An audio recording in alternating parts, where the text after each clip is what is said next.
आज के आप इसके अच्छे से इंटरव्यू के लिए best of luck. Thank you sir. तो फ्रेंड्स, आपको भी क्या करना है, रेट करना है और इंटरव्यू कैसा लगा वो कमेंट करके बताना है। वीडियो अच्छी लगे तो लाइक करो, शेयर करो, चैनल को सब्सक्राइब करो और जल्द से जल्द अगर आप टेक्निकल बैकग्राउंड से हो तो जल्द से जल्द स्किल हिंदुस्तान ज्वाइन करें, क्योंकि मैंने भी बीटेक किया हुआ है। बट बीटेक में मैंने सिर्फ थ्योरेटिकल ही नॉलेज लिया था। यहाँ आके थोड़ा उस थ्योरेटिकल नॉलेज को प्रैक्टिकल में देखा तो काफ़ी कुछ अनुभव अच्छा रहा मेरा। तो मेरा भी आपसे निवेदन है कि नहीं तो जॉब पर्पज़ से नहीं तो कम से कम एक बार अपनी एक ट्रेनिंग या अपने नॉलेज के पर्पज़ से ज़रूर आए। Thank you. जो हमारी इसके अंदर रिले लगी रहती हैं, जैसे मेरा ट्रांसफार्मर में अगर कोई फॉल्ट हो जाता है तो वो किस तरह से एक हमारे ब्रेकर को ट्रिप करेगा और कौन से ब्रेकर को ट्रिप करेगा? यस सर, अगर मैं ट्रांसफार्मर की बात करूँ तो वहाँ हमारे कई प्रकार के रिले रहते हैं for protection of transformer. Hello friend, आपका स्वागत है स्किल हिंदुस्तान में। आज हमारे पास में एक बहुत ही स्ट्रॉन्ग कैंडिडेट हैं जिनको काफ़ी अच्छी नॉलेज है। ये ऑलरेडी पहले इन्होंने कहीं ना कहीं वर्क किया है, उसके बाद इनको लगा कि इनको अपने आप को इम्प्रूव करना चाहिए। और इनको क्यों इम्प्रूव करना चाहिए? क्योंकि टारगेट हाई है, इनका जो फोकस है वो काफ़ी हाई है। तो आज हम इनका एक सुपरवाइज़र का इंटरव्यू लेंगे और इस इंटरव्यू के दौरान आपको काफ़ी कुछ सीखने को मिलेगा। ये MEP का इंटरव्यू होगा और स्टार्ट करते हैं। डियर, सबसे पहले tell me something about yourself. Yes sir, first of all thank you sir for giving me this opportunity to introduce myself. I am Purushottam Bhade from Pandhurna district, Chhindwara, Madhya Pradesh. I have completed my Bachelor's of Technology degree from University Institute of Technology, Rajiv Gandhi प्रौद्योगिकी विश्वविद्यालय, Bhopal, in Electrical and Electronics branch with 77% in Electrical and Electronics branch. If I talk about my family background, my father is a farmer and my mother is a homemaker. We have 3 siblings, 1 brother and a sister. We all are 5 members in my family. If I talk about my internships and knowledge, I have 6 months of I done 6 months of internship from Empirical Exercise Private Limited, Indore, and yeah, that's all about me, sir. Okay, तो अभी हम बात कर रहे हैं technical system के बारे में। तो आपको किस किस टेक्निकल सिस्टम के बारे में नॉलेज है, थोड़ा सा उसके बारे में मुझे बताइए। सर, अभी तक की जितना कि मुझे जानकारी है तो सर मुझे Motors, pumps, starters, diesel generator, LT panel, HT panel, transformer, दोनों टाइप के ट्रांसफार्मर, ऑयल टाइप ट्रांसफार्मर और ड्राई टाइप ट्रांसफार्मर, और सर उसके अलावा chillers, fire and safety, data centre का ये थोड़ा नॉलेज है, ड्रीप में नहीं है, और बस सर। तो इसमें हम अगर टेक्निकल में हम बात करें तो हम LT पैनल से थोड़ा सा शुरुआत करते हैं जी। तो जो हमारी सप्लाई आती है एक स्विच तक, वो किस तरह होके जाती है और उसके बारे में क्या थोड़ा सा पता है? यस सर, तो सर मैं LT पैनल से शुरुआत करूंगा। LT पैनल पे जो भी हमारी सप्लाई आती है, नहीं, मेरी एक स्विच तक, जी, जहाँ से भी सप्लाई आ रही है वहाँ से लेके स्विच तक कैसे कैसे आती है, सबसे पहले कहाँ आएगी? जी सर, तो सर जैसे कि LT पैनल पे सबसे पहले सप्लाई आती है, वहाँ से सर आपको बिल्कुल NPCL से स्टार्ट करना है। यहाँ पर NPCL से सप्लाई आ रही है, NPCL से सप्लाई आई, फिर कैसे कैसे? ओके सर, जी सर। तो सर सबसे पहले जो पावर ग्रिड से हमारी सप्लाई आती है वो ट्रांसमिशन लाइन के थ्रू हमारे सब स्टेशन तक आती है। सर वहाँ पर हमारा जो एक गैंग ऑपरेटेड स्विच रहता है, जियो स्विच बोलते हैं सर। उसके बाद जो रहती है हमारी जो सप्लाई रहती है वो सीधी हमारे मीटर रूम में आती है। सर मीटर रूम के बाद हम जो सप्लाई है उसको एचटी पे रूम में या एचटी पैनल रूम में भेजते हैं सर। वहाँ पर मीटरिंग सेक्शन और सर्किट ब्रेकर टाइप सेक्शन होते हैं।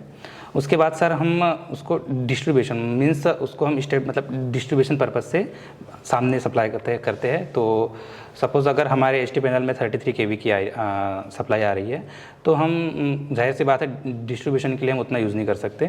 तो उसके लिए सर हम अलग अलग ट्रांसफार्मर का यूज़ करेंगे एज़ पर रिक्वायर्ड, मतलब जितनी हमें आवश्यकता हो। तो सर हम वहाँ से मतलब वही एचटी पैनल रूम में ही हम उनका डिस्ट्रीब्यूशन मतलब जो ट्रांसफार्मर 1 के लिए जाएगी, 2 के लिए जाएगी, 3 के लिए जाएगी, वैसे हम सप्लाई प्रोवाइड कर देते हैं। तो फिर यहाँ से जो हमारी सप्लाई रहती है वो हमारे ट्रांसफार्मर के लिए जाती है। वहाँ पर भी हमारे ट्रांसफार्मर जाने से पहले हमारा एक आइसोलेटर टाइप मतलब एक स्विच रहता है जो कि हमारी सप्लाई को ऑन ऑफ कर सकता है। सर आइसोलेटर सप्लाई के बाद हमारी जो सप्लाई रहती है वो हमारे ट्रांसफार्मर पर जाती है जो कि हमारा स्टेप डाउन रहता है। वो भी एज़ पर रिक्वायर्ड मतलब जितनी हमें आवश्यकता हो 33 kV से 11 kV भी कर सकता है, और जो अदर हमें मतलब जैसे भी हमें रिक्वायरमेंट है वो 33 kV से 440 या 415 मतलब वोल्टेज एज पर मतलब डिमांड उतना कन्वर्ट कर देगा। फिर वहाँ से होती हुई हमारी सप्लाई एलटी पैनल पर जाएगी, और फिर एलटी पैनल पे भी वही metering system and breaker system लगे रहेंगे।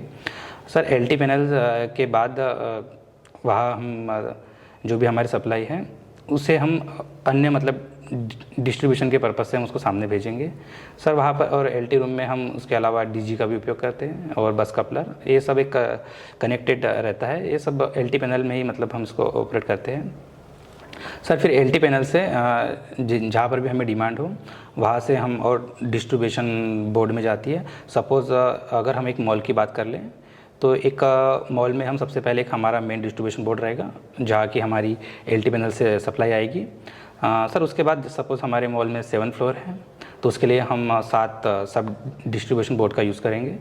तो एक फ्लोर पे हम एक सब डिस्ट्रीब्यूशन बोर्ड लगाएंगे। वहाँ पर एक सपोज़ एक फ्लोर पे हमारा एक इलेक्ट्रिकल रूम होगा, वहाँ पर हमारा सब डिस्ट्रीब्यूशन बोर्ड रहेगा। और फिर वहाँ से हमें जितने भी हमारे रूम में सप्लाई देना है वहाँ हम सप्लाई प्रोवाइड करेंगे, और हमारे रूम में एक हमारा डिस्ट्रीब्यूशन बोर्ड रहेगा, वहाँ तक आ जाएगी। एसएलडी क्या होती है? मैं कहूँगी कि एसएलडी के बारे में थोड़ा बताओ, क्या होती है और उसको वो कितनी इम्पोर्टेंट होती है हमारे लिए? यस सर, जितना कि मैं जानता हूँ सर एसएलडी का जो फुल फॉर्म या मीनिंग होता है वो सिंगल लाइन डायग्राम होता है सर। ये इसका एक बेसिक पर्पस होता है कि ये हमारे एक शॉर्ट एंड एक इंडिकेशन फॉर्म में हमें किसी भी कॉम्प्लेक्स सर्किट को समझने में मदद करती है।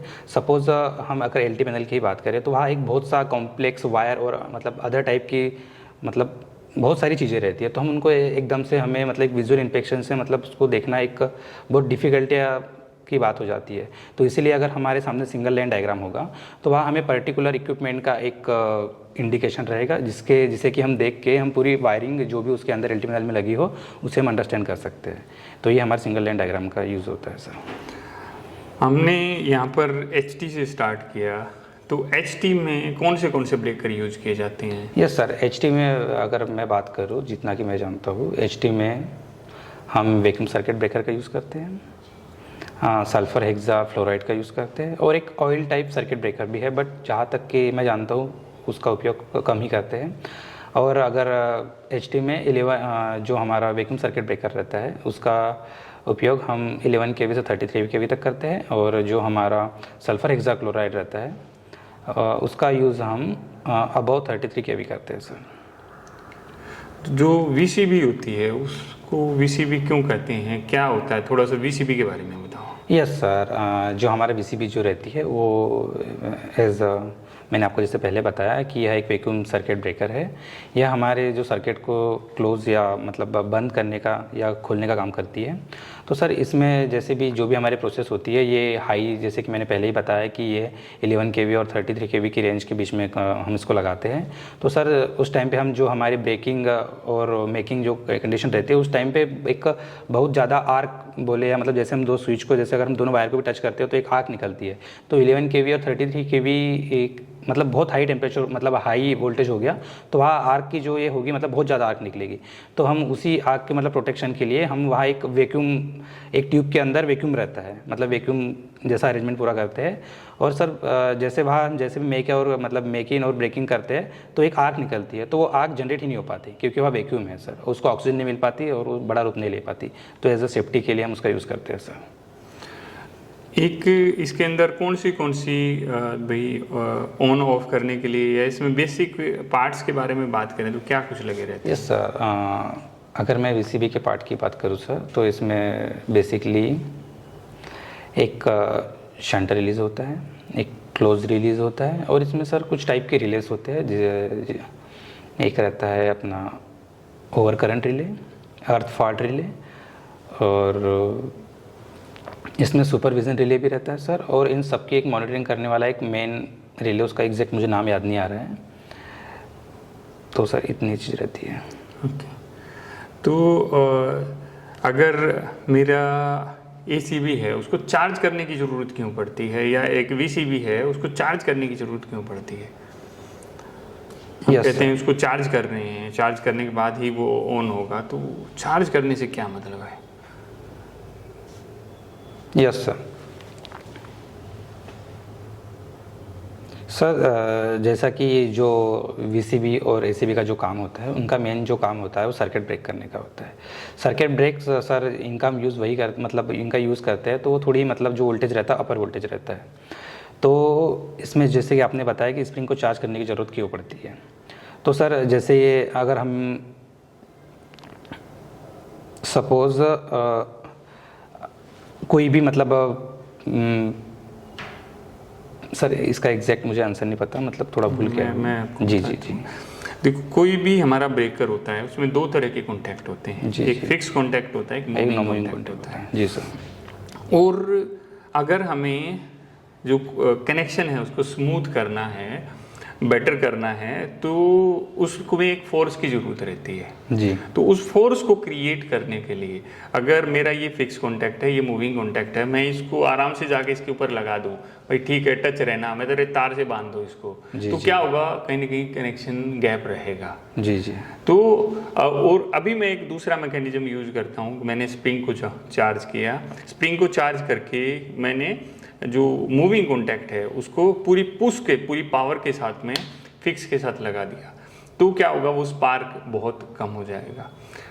और वो स्पार्क फिर क्या होता है, इसमें दो तरह के होते हैं, एक ओपनिंग होता है, ओपनिंग सर्किट होता है, क्लोजिंग सर्किट होता है। तो जो क्लोजिंग सर्किट होता है वो उसको मिला के रखता है और कंटिन्यू बना के रखता है। फिर मुझे उसको ऑफ करना है, तो फिर एक दूसरे स्प्रिंग रहते हैं, दो तरह के स्प्रिंग होते हैं, तो फिर वो उसको अलग करते हैं कि जो कनेक्ट होता है जब भी फोर्स से होता है, और जब डिस्कनेक्ट होता है तब भी फोर्स से होता है। और उस फोर्स के लिए हमें जो स्प्रिंग चार्ज करने की जरूरत पड़ती है। जी सर, मुझे ऐसा ही पता था, बट वो शब्दों का अरेंजमेंट नहीं कर पाया। जी जी, एक्सप्लेन करने में दिक्कत आ रही है। जो हमारी इसके अंदर रिले लगी रहती हैं, जैसे मेरा ट्रांसफार्मर में अगर कोई फॉल्ट हो जाता है तो वो किस तरह से एक हमारे ब्रेकर को ट्रिप करेगा, और कौन से ब्रेकर को ट्रिप करेगा? यस सर, अगर मैं ट्रांसफार्मर की बात करूँ तो वह हमारे कई प्रकार के रिले रहते हैं फॉर प्रोटेक्शन ऑफ ट्रांसफार्मर, जैसे कि बकुज रिले हो गया, एमओजी हो गया, पीआरबी हो गया, ओएसआर हो गया। ये सब जो रिले होते हैं वो हमारे ट्रांसफार्मर के प्रोटेक्शन के लिए लगे रहते हैं। अगर हमारे ट्रांसफार्मर में कोई भी एबनॉर्मल कंडीशन के कारण कोई भी मतलब एबनॉर्मल कंडीशन उत्पन्न होती है, तो ये जो भी हमारी रिले रहती है वो तुरंत हमारे पैनल पे एक मैसेज सेंड या कमांड सेंड कर देती है कि मतलब हमारा जो ट्रांसफार्मर है उसकी वर्किंग कंडीशन में कुछ एबनॉर्मल कंडीशन आ गई है, जिससे कि ये प्रॉपर वर्क नहीं करेगा। तो ये हमारे जो हमारा वीसीबी ब्रेकर रहेगा उसको ट्रिप कर देगा। ये जो हमारी मेन सप्लाई, जैसे जो भी सप्लाई हमारे प्राइमरी वाइंडिंग, अगर मैं चाहूँ कि मैं एसीबी को ट्रिप कर दूँ, मैं इससे रिले से एसीबी को ट्रिप की कमांड दे दूँ, तो उससे क्या फर्क पड़ेगा? सर वो तो डिपेंड कर सकते हैं हम उसको। जी नहीं सर, ऐसा हम नहीं कर सकते। अगर हम उसको अगर एसीबी को अगर हम ऑफ करते हैं तो इससे हमारे ट्रांसफार्मर की सप्लाई हमारे जो आगे जो भी मतलब सप्लाई गई है उसको तो प्रोटेक्ट कर देगी, बट हमारे ट्रांसफार्मर को प्रोटेक्शन नहीं प्रोवाइड कर पाएगी। अगर हम जो मतलब उससे पहले जो भी हमारी एलटी पैनल है प्राइमरी वाइंडिंग पे जो सप्लाई आ रही है अगर उसको ब्रेक करते हैं तो हमारे ट्रांसफार्मर में होने वाली एबनॉर्मल कंडीशन कम हो जाएगी, जिससे कि हम हमारे ट्रांसफार्मर को मतलब सेफ रख सकते हैं। अगर हम आप जैसे आप बोल रहे थे कि एसीबी को हम अगर बंद कर दें तो हमारा जो ट्रांसफार्मर है उसमें वो कंटिन्यू सप्लाई प्रोवाइड होती जाएगी और जो मतलब प्रोसेस अब नॉर्मल कंडीशन प्रोसेस मतलब वो कंटिन्यू थी वो कंटिन्यू ही रह पाएगी और इससे एक हार्मफुल मतलब सिचुएशन पैदा हो सकती है, खराब हो जाएगा सर। अभी हम ट्रांसफार्मर के ऊपर आ जाते हैं, तो बकोच रिले होती है उसके बारे में थोड़ा सा बताओ। यस सर, बकोच रिले जो होती है वो हमारा मेनली जो ट्रांसफार्मर उसको सेफ्टी प्रोवाइड करती है। जैसे कि हमारे ट्रांसफार्मर में जब वो वर्किंग कंडीशन में रहता है तो कुछ एबनॉर्मल कंडीशन बोलो, जैसे फॉर एग्जांपल कुछ वाइंडिंग फॉल्ट शॉर्ट सर्किट हो जाए, मतलब ऐसा नॉर्मल से कोई भी एबनॉर्मल कंडीशन होती है तो जिससे कि हमारा जो उसमें ट्रांसफार्मर ऑयल रहता है उसका टेम्परेचर बढ़ जाता है। जाहिर सी बात है कि टेम्परेचर बढ़ता है तो प्रेशर भी बढ़ता है। तो ये जो हमारा बकोच रिले रहता है ये हमारे जो मेन टैंक रहता है जिसमें कि ऑयल भरा रहता है उसके और कंजर्वेटर टैंक के बीच में भरा रहता है। तो जैसे ही इसमें हाई टेम्परेचर और हाई प्रेशर होता है तो बकोच रिले में एक मतलब एक फिर WTI OTI क्यों लगा रखी है? फिर बकोच रिले मेरी टेम्परेचर पे काम करती है जी तो WTI OTI किस चीज़ पे काम करते हैं, वो क्यों लगा रखी है? यस सर, WTI जो होता है वो जैसे कि WTI की बात करें तो ये वाइंडिंग टेम्परेचर इंडिकेटर है और OTI है ये ऑयल टेम्परेचर इंडिकेटर है। सर जैसे कि हमारा जो भी ट्रांसफार्मर वर्किंग कंडीशन पे है तो ये हमारे पैनल पे एक मैसेज मतलब जो भी कमांड है वो हमारे मैसेज मतलब कमांड दे देगी। बट अगर सपोज़ अगर हम उसको जो भी मतलब प्रॉब्लम उसको जल्दी रेक्टिफाई नहीं कर पाए तो उस कंडीशन में हमारा जैसे जो भी मतलब बकोच रिले था उसमें हमारा जो HG का लेवल उसमें HG रहता है पारा का लेवल हाई हो जाएगा और उसके ऊपर 2 स्ट्रिप लगी रहती है तो वो स्ट्रिप से हमारे और मतलब जो पैनल पे वहाँ इंडिकेशन दे देगा। बकोच रिले होती है वो कोई टेम्परेचर बेस पर काम नहीं, प्रेशर बेस पे काम करती है। वो सिर्फ आपकी गैसेस के प्रेशर काम करती है और जब टेम्परेचर बढ़ता है तो गैसेस उतनी नहीं बढ़ती है। वो गैसेस बढ़ेंगी तो ब्रीदर के थ्रू बाहर निकल जाएगी। तो अगर ट्रांसफार्मर के अंदर वाइंडिंग में कोई फॉल्ट हो जाता है तो सिर्फ उसी कंडीशन में बकोच रिले एक्टिवेट हो जाएगा। और जो पारा आप कह रहे हैं ना, इसमें पारा गर्म नहीं होता है। पारा क्या होता है, लिक्विड फॉर्म में होता है। जैसे इसमें बोतल होती है, वो इस तरह करके बोतल है और जैसे मैं इसको लेता हूँ इस तरह करके पारे की बोतल इसके अंदर लगी हुई है और यहाँ पर मैंने 2 वायर दे रखे हैं और अभी वो इस कंडीशन में है और जैसे ही उसमें गैस का प्रेशर बनता है तो वो फ्लिप चेंज हो जाती है और वो पारा ना इन दोनों पॉइंट को टच कर देता है। इन दोनों पॉइंट को टच करते ही एक पॉइंट NC हो जाता है और हमारे पैनल को कमांड दी जाती है। तो ये टेम्परेचर बेस पे नहीं करता है कोई भी, तो इसका टेम्परेचर से कोई लेना देना नहीं है। अगर हमारे ट्रांसफार्मर में कोई फॉल्ट होता है उसी कंडीशन में ये वर्क करेगा। एक MOG यूज करते हैं हम। MOG क्या होती है सर? MOG जो होती है यह मैग्नेटिक ऑयल गेज रहती है, यह हमारे कंजर्वेटर टैंक पर लगी रहती है। ये हमारी ऑयल की क्वांटिटी को शो करती है। सिर्फ ऑयल की क्वांटिटी के लिए तो हमने एक इसमें ऑयल गेज भी लगा के रखते हैं, लेवल एक इंडिकेटर लगा के रखते हैं। तो उसमें और इसमें क्या अंतर है? लेवल इंडिकेटर में और MOG में क्या डिफरेंस है सर? लेवल इंडिकेटर जो रहता है वो हमारे ऑयल का लेवल बताता है और जो MOG है सर इसका एग्जैक्ट मतलब है मुझे कुछ आइडिया, बट एग्जैक्ट आंसर नहीं बता सकता। क्या होता है कि जैसे ही देखो अगर आपके ट्रांसफार्मर का ऑयल खत्म हो जाए तो क्या होगा? ब्लास्ट होने की संभावना हो जाएगी सर। कैसे ब्लास्ट होगा? क्योंकि सर सब वर्किंग कंडीशन में ही रहेगा और जो भी हमारी वाइंडिंग प्राइमरी वाइंडिंग और सेकेंडरी वाइंडिंग है सर वो हम तो ट्रांसफार्मर का यूज़ ही मतलब हाई वोल्टेज के लिए करते हैं। तो उनमें जो मैग्नेटिक एक म्यूचुअल इंडक्शन के कारण जो फ्लक्स रहता है उसकी क्वांटिटी मतलब बहुत ज़्यादा हो जाएगी। एयर में तो कुछ होता है नहीं, एयर टाइप ट्रांसफार्मर होता है। यस सर, एयर सर वो जैसे उसका जो भी फ्लक्स रहेगा वो एयर में ही फैलेगा जिससे कि हर जगह मतलब वो कंडक्टर्स जैसा मतलब काम करने लगेगा वो हमारा। इस कंडीशन में ऐसा कुछ नहीं होगा। इस कंडीशन में मेरी जो वाइंडिंग है उसका टेम्परेचर कंटिन्यू बढ़ता रहेगा और एट लास्ट वो वाइंडिंग जल जाएगी क्योंकि ठंडा होने के लिए कोई चीज़ नहीं है उसके अंदर। जी सर। तो अगर आपका ऑयल का टेम्परेचर मतलब ऑयल ख़त्म हो जाए तो क्या होगा, वाइंडिंग का टेम्परेचर बढ़ना चालू हो जाएगा। वाइंडिंग का टेम्परेचर बढ़ेगा तो क्या होगा, वाइंडिंग जल जाएगी। ठीक है। तो अगर आपके ट्रांसफार्मर किसी वजह से ऑयल लेवल डाउन जा रहा है और कंजर्वेटर में जो ऑयल था वो ख़त्म हो गया है या ख़त्म होने वाला है, तो उस कंडीशन में पहले अलार्म देता है और फिर ट्रिप करा देता है सिस्टम को। तो ये होता है अपना एमओजी का काम, न कि उसमें इंडिकेशन इंडिकेशन के लिए हमारा लेवल इंडिकेटर एक ग्लास का एक लगा रहता है, वो एज ए लेवल इंडिकेटर काम करता है। अगर अभी मैं बात करूं एलटी पैनल की, तो एलटी पैनल में क्या क्या सेफ्टियाँ होती हैं? यस सर, अगर मैं एलटी पैनल की बात करूं तो सर इसकी जो सेफ्टी होती है इनमें सबसे पहले सर होती है under voltage release, shunt release, closing release, and इसके बाद सर हमारी कुछ रिले लगी रहती है। यूवी होती है, अंडर वोल्टेज होती है, उसका क्या काम क्या होता है? सर अंडर वोल्टेज का काम यह होता है कि एक जो हमारा रेटेड वोल्टेज या जो भी हमारा एक क्रिटिकल पॉइंट है वोल्टेज का, उससे कम जाने पर हमारे सप्लाई को ट्रिप कर देती है। जी सर। और इसके अलावा सर इसमें एक माइक्रोलॉजिकल कंट्रोलर होता है जिसमें कि हमारी 4 टाइप्स के रिले लगे रहते हैं। एक का रहता है इंस्टेंटेनियस करंट रिले, एक रहता है ओवरलोड करंट रिले, एक रहता है शॉर्ट सर्किट करंट रिले, और एक रहता है अर्थ फॉल्ट रिले। जो मेरा ब्रेकर है, एसीबी है, ऑन नहीं हो रहा है, क्या प्रॉब्लम हो सकती है? सर इसका एक सिंपली आंसर तो ये होगा कि एसीबी ऑन नहीं हो रही है तो एक नॉर्मल अगर एज मतलब कि हमारी स्प्रिंग चार्ज नहीं होगी। दूसरा, अगर एसीबी ऑन नहीं हो रही है तो इसका मतलब ये है कि हमारा जो सेंटर रिलीज़ है उसने कमांड दे रखी होगी। मतलब कोई भी एक नॉर्मल कंडीशन हमारे एलटी पैनल में उत्पन्न हुई होगी, इसलिए हमारा जो एसीबी है वो काम नहीं कर रहा है। इसमें जो ज़्यादा प्रॉब्लम होती है एसीबी ऑन न होने की, उसका मैकेनिज्म में कुछ स्टक हो जाना या कुछ टूट जाना, या आपकी जो अंडर वोल्टेज रिले है, भाई आपको वोल्टेज नहीं मिल रही है प्रॉपरली, या किसी वजह से जो जहाँ से अंडर वोल्टेज को सप्लाई मिल रही है, जब तक अंडर वोल्टेज को सप्लाई मिलती रहेगी एसीबी ऑन रहेगा जी। जैसे इसकी सप्लाई कट होती ही एसीबी हमारा बंद हो जाता है।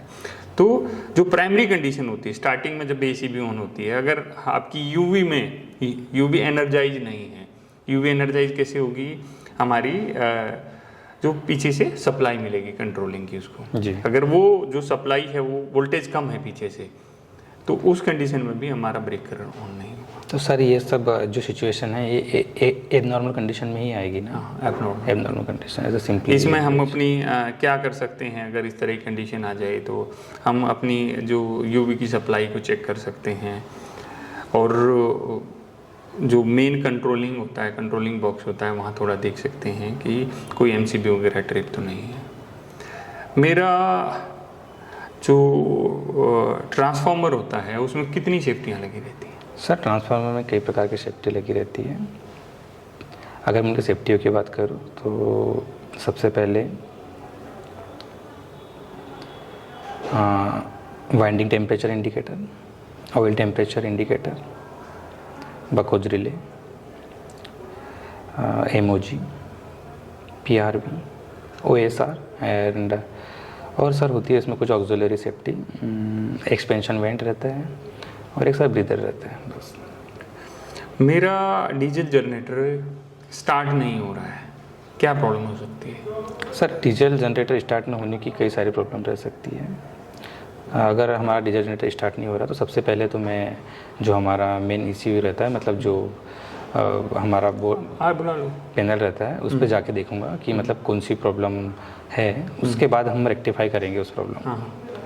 इसमें सर कई प्रकार की प्रॉब्लम आ सकती है, जैसे कि हमारा कूलेंट लेवल बराबर काम नहीं कर, मतलब कूलेंट लेवल बराबर मतलब कम हो, या तो फ्यूल कम हो, या तो लो ल्यूब ऑयल प्रेशर हो, या तो हमारे कूलिंग टावर बराबर वर्क न कर रहा हो, या तो हमारे जो एयर फिल्टर है वो ब्लॉक हो गया हो।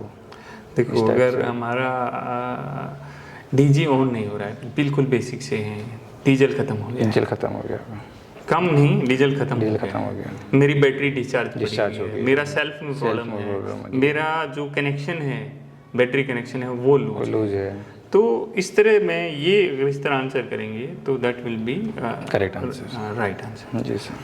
तो जो एक अपना डीजी है, डीजी इम्पोर्टेंट मीटिंग चल रही है आपकी, और आपके बॉस ने बोला भाई डीजी चला लो, बिल्कुल फ्लक्चुएशन नहीं होना। आपने डीजी चला दिया मीटिंग स्टार्ट होने से पहले, बट अचानक क्या हुआ, एक अलार्म बजा। अलार्म आपने जाके देखा, हाई पावर टेम्परेचर का अलार्म था। आपका जो डीजी है वो है वाटर कूल्ड, तो उस कंडीशन में आप कैसे रिएक्ट करेंगे? सर हाई वाटर टेम्परेचर का अलार्म आएगा सर, उस कंडीशन में सबसे पहले मैं अपने कलीग्स या जो भी साथ में रहेगा उसको मैं मतलब जल्द से जल्द कूलिंग टावर पर मतलब ऊपर भेजूँगा कि वो देखे वहाँ टैंक का लेवल या कोई वाल्व मतलब किसी ने बंद कर दिया हो, या जो उसका जो टैंक आप अकेले हैं वहाँ पर, कलीग नहीं है? जी, हाई वाटर टेम्परेचर। तो सर इस कंडीशन में तो मैं सबसे पहले जो मेरी प्रोसेस रहेगी, सबसे पहले मैं जो अनवांटेड लोड या मैं कह सकूँ जहाँ इतनी इमरजेंसी नहीं है वो लोड को मैं कम कर दूंगा, जिससे कि जो भी हमारी जो मतलब हाई वाटर टेम्परेचर की जो ये आ रही थी वो थोड़ी उसमें थोड़ा रिलीफ मिल सके, जिससे कि मुझे भी मतलब जो आगे के ऑपरेशंस है उसके लिए मैं थोड़ा टाइम मिल सके। तो सबसे पहले मैं तो वो जो अनवांटेड लोड या जिनका मतलब उतना इमरजेंसी काम नहीं है उनको मैं ऑफ़ करूँगा, और उसके बाद जो भी आगे की प्रोसेस है वाटर चेक करना वो मैं करूँगा सर। चिलर के बारे में अगर हम बात करें तो चिलर के अंदर कितनी साइकिल्स होती हैं? सर चिलर के अंदर बेसिकली जितना कि मैं जानता हूँ 4 प्रकार की साइकिल होती है। सबसे पहले तो सर जो साइकिल होती है वो होती है रेफ्रिजरेंट साइकिल, दूसरी होती है सर चिल्ड वाटर साइकिल, तीसरी होती है हमारी कंडेंसर वाटर साइकिल, और चौथी होती है हमारी एयर साइकिल। जी सर। तो जो हमारी रेफ्रिजरेंट साइकिल होती है उसमें क्या कुछ चीज़ें आती हैं? यस सर, रेफ्रिजरेंट साइकिल होती है, इसमें यह हमारी चिलर में ही होती है सर। सबसे पहले इसमें एक ई ऑपरेटर रहता है, ई ऑपरेटर में हमारी गैस चार्ज करती है। उसके बाद एक कंप्रेसर लगा रहता है, कंप्रेसर में एक सक्शन एल्बो रहता है जो कि हमारी गैस को मतलब अंदर खींचता है। कंप्रेसर चैम्बर में हमारी गैस को मतलब प्रेशराइज किया जाता है, कंप्रेस किया जाता है। कंप्रेस करने के बाद सर इसको हम कंडेंसर चैम्बर में भेजते हैं, जहाँ की हमारा कंडेंसर में वाटर सर्कुलेशन रहता है, जो कि हमारे रेफ्रिजरेंट को मतलब उसकी हीट एक्सचेंज का काम करता है। जो भी हमारे रेफ्रिजरेंट रहा उसका मतलब जो भी हमने कंप्रेसर चैम्बर में प्रेशर बढ़ाया, जिससे कि प्रेशर बढ़ने से हमारा टेम्परेचर भी बढ़ जाता है, जिसको टेम्परेचर को कम करने का काम करता है। उसके बाद टेम्परेचर कम करने के बाद हमारे कंडेंसर चैम्बर से हमारे एक्सपेंशन वाल्व में आता है। अगर हम चिलर की सेफ्टियों के बारे में बात करें तो क्या कुछ होती हैं? यस सर, अगर मैं चिलर की सेफ्टी की बात करूँ तो इसमें सबसे जो मेन सेफ्टी रहती है वो हमारी low pressure, high pressure, water flow switch, anti freezing और ऑयल प्रेशर रहती है। इसके अलावा भी सर कुछ सेफ्टी रहती है जैसे कि लो टेम्परेचर, हाई टेम्परेचर। जो मेरा बैलेंसिंग वाल लगाते हैं वो कौन सी लाइन में लगाते हैं? इन लाइन में लगाते हैं या आउट लाइन में लगाते हैं? सर जो बैलेंसिंग रहता है वो हमेशा आउट लाइन में लगाया जाता है। क्यों लगाया? क्योंकि सर ये एक इंडिकेट करता है, या मतलब एक हमारे जो भी वाटर फ्लो रहता है वो मतलब कितनी क्वांटिटी का जाएगा या मतलब किस प्रेशर से जाएगा, इसको मेंटेन करता है, इसको बैलेंस करता है। इनमें भी लगा सकते हैं, आउट में ही क्यों लगाते हैं? यस सर, इनमें भी लगा सकते हैं, ये आउट में इसलिए लगाया जाता है सर क्योंकि सर इसका अगर हम इसको इन लाइन में लगा देंगे तो क्या होगा कि हम लाइन में आगे कम पानी भेजेंगे तो लाइन में एयर आ सकती है। सर तो इसलिए हम इसको हमेशा आउट लाइन में लगाते हैं। जी सर। जो एनआरवी होती है पंप में कौन सी साइड लगाई जाती है, इन या आउट साइड में? सर जो एनआरवी रहती है तो सर मतलब जितना कि मैं जानता हूँ हम दोनों साइड भी लगा सकते हैं। इसका जो मेन काम होता है वो नॉन रिटर्न वाल्व रहता है, जो कि हमारी सिर्फ वो एक ही साइड में लगा दिया तो फिर पानी किस तरह आएगा, कैसे क्या होगा? नहीं सर, जैसे एनआरवी का जैसे मैं बता रहा था कि ये एक ही साइड मतलब एन से कॉन्टेक्ट रखता है, दूसरे साइड को एनओ कर देता है। तो हम अगर इन साइड में लगाएंगे तो उसी डायरेक्शन में लगाएंगे जिस साइड में फ्लो होगा। तो इस मतलब इस कंडीशन में वो हमारा एनसी का काम करेगा और वहाँ से रिटर्न नहीं जाएगा। अगर हम इसको आउट में लगाते हैं तो वहाँ पर भी हम जिस साइड में उसका फ्लो होगा उसी साइड लगाएंगे। तो इसमें सर वो जिस डायरेक्शन में फ्लो होगा उस साइड में एनसी देगा और उसके अपोजिट डायरेक्शन में एनओ दे देगा सर। तो इस प्रकार हम उसका ज़्यादातर एनओ मतलब आपके आउटलाइन में लगा सकते हैं सर, पर अगर मतलब हमें कुछ और ज़्यादा सेफ्टी चाहिए तो हम उसे इनलाइन में भी क्या कुछ रीडिंग लेते हैं हम एक चिलर में? सर चिलर में जो हमारी मेन रीडिंग रहती है, मेन फोकस जो रहता है हमारा वो एक प्रेशर पे रहता है, टेम्परेचर पे रहता है और वाटर के फ्लो पे रहता है और एक वो एंटी फ्रीजिंग पॉइंट बोल सकते हैं टेम्परेचर में आएगा। इस पे मतलब मेन हमारा फोकस रहता है। तो अगर मैं फायर फाइटिंग सिस्टम के बारे में बात करूं तो उसके बारे में आपको क्या जानकारी है? सर अगर मैं फायर फाइटिंग सिस्टम की बात करूं तो इसमें जो भी हमारा मेन जो वर्क रहता है वो फायर से सेफ्टी दिलाने के लिए रहता है। सपोज़ सर हमारे पास मतलब जैसे कि ये रूम है, इसमें हम मतलब फायर से सेफ्टी के लिए हमारे पास सबसे पहले तो फायर एक्सटिंग्विशर एक इक्विपमेंट रहता ही है। उसके अलावा सर हमारे पास हमारे रूम में हम एक स्मोक डिटेक्टर और एक जो सप्लाई, जैसे कि इस रूम में सप्लाई यही है सर, वो स्प्रिंकलर इसका हम यूज़ कर सकते हैं। तो स्मोक डिटेक्टर कैसे काम करता है? यस सर, स्मोक डिटेक्टर का जो वर्क रहता है सर, इसका जो मतलब जो रूम में फायर लगती है, फायर से जो धुआं उठता है तो इसमें डिटेक्टर उसको डिटेक्ट कर लेता है और हमारे जो पैनल रहता है उस पर शो कर देता है, अलार्म शो कर देता है कि भाई इस पर्टिकुलर रूम में स्मोक या जो भी फायर मतलब लगी हुई है। तो हम तुरंत वहाँ आके मतलब ऑपरेशन कर सकते हैं। स्प्रिंकलर किस तरह आग को बुझाता है? यस सर, स्प्रिंकल का जो मतलब रहता है ये टेम्परेचर पे डिपेंड करता है। ये मतलब एक अलग अलग टेम्परेचर रेंज में आता है। सपोज़ अगर हमारे रूम मतलब इसको हम अलग अलग इंडिकेशन, एक जो बात करूँ मैं इसके टाइप के बारे में, तो एक ग्रीन मतलब एक ऑरेंज होता है, रेड टाइप का भी होता है, ब्लू का होता है, येलो होता है और पर्पल। ये मतलब एक इसके एक टेम्परेचर की रेंज होती है जिसके हिसाब से हम मतलब इसको यूज़ करते हैं।